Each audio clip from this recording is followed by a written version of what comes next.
There was little I could do for Barnard now. I had to get to the bottom of this case before the Condor landed, and that meant getting to know the passengers as quickly as possible.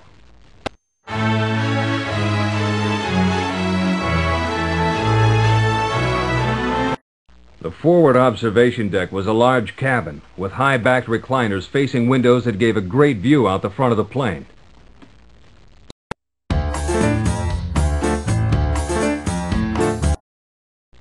Oh, my! This is dreadful! For the house to become ill on a maiden voyage! well, it simply isn't done. Perhaps, Frau Waddington, but a bad heart can't be expected to abide by the manners observed by the rest of us.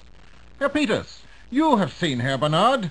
Is he all right? He's sleeping now, but I think he'll make it, assuming we can get him to a hospital as soon as we get back to Baltimore. Oh, back to Baltimore! Oh, my! Oh, this certainly is going to wreak havoc with my social schedule. What will the Duke think when I don't arrive for the polo tournament? Oh, steward! Steward, I must send a cable. Oh, take this message. Oh, do not. Stateroom number 1 was small, with berths for 4, but it was still more than I expected to find on any airplane. The card on the door said it was to be occupied by Kudasai, Maida, Farouk, and Leclerc.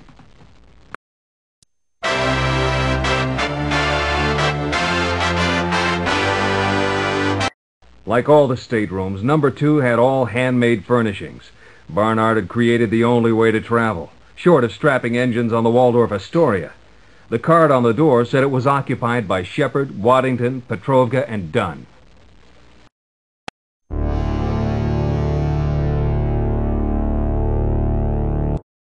The aft lounge was a comfortable cabin, complete with a well-stocked bar, red leather chairs, and a poker table covered with green felt.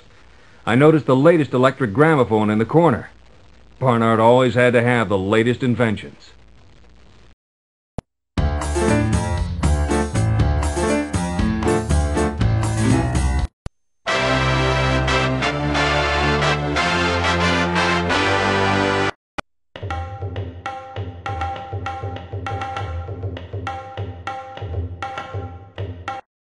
In the dining salon, my eye was instantly drawn to a backlit Tiffany stained glass rendering of the Barnard Industries logo.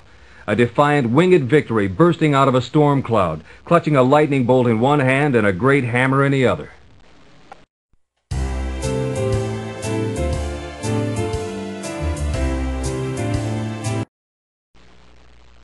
Excuse me, do you know when dinner will be served? I was so excited about this voyage I neglected to eat anything all day. Well, since Mr. Barnard became ill, the steward's been pretty busy. And we should be back in Baltimore Harbor shortly, though. Baltimore? I thought we were going to Lisbon. Sorry to be the one to tell you, but the party's over. Barnard needs medical attention, so we have to go back. Oh, just my luck. I shall be the laughing stock of Georgetown faculty for certain now. I told them I was going to a maiden voyage on the Condor with all these important people. And now I have to explain why I'm returning early. This is terrible. Well, that's the breaks. Jagdish, is it? Yes, Jagdish Mehta. Miserable Jagdish.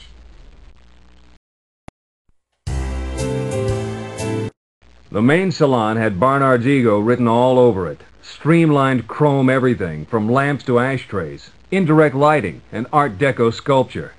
Anyone stepping aboard the Condor for the first time couldn't fail to be impressed.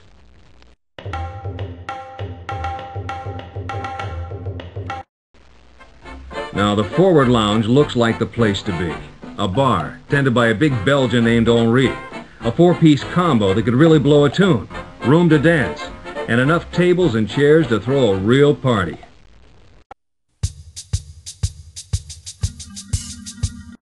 The galley was small, but had everything to cater to the worldly taste of a guy like Barnard. I also noticed several storage cabinets and closets that seemed to have everything necessary for the smooth operation of a class act like the Condor.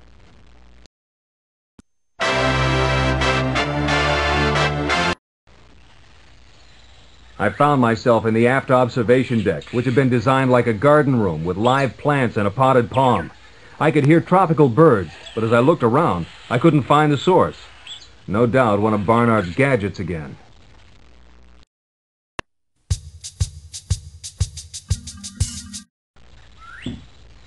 Realizing I was not alone, I confined my search of the aft observation deck to a quick once-over that produced nothing of interest.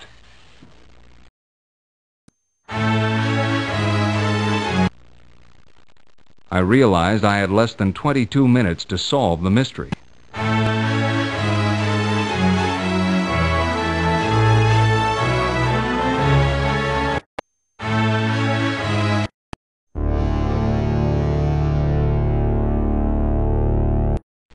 I was alone in Stateroom 1. I hate to admit it, but I need your help on this case. I couldn't be everywhere on that short trip, so I must have missed some clues. Use the screen pointer to select a room for me to go to, and we'll see what happens there. If you want to search a room, select the magnifying glass. To accuse one of the suspects, select the handcuffs. Remember, you'll need means, motive, and opportunity to get a confession. But you never know what a nervous suspect will reveal if you lean on him a little. To see how much time you have left before the plane lands, select the watch. Select any of the suspect's pictures, and I'll show you Barnard's notebook. The notebook contains background, means, motives, and opportunity. Select any of these, and I'll tell you what we know so far. I usually wait until after my suspects stop speaking to make my accusations or check the notebook. You never know what information you might miss if you interrupt them. Good luck, pal. This is a cagey bunch, so don't give up until you catch the rat that killed Gerald Weltner.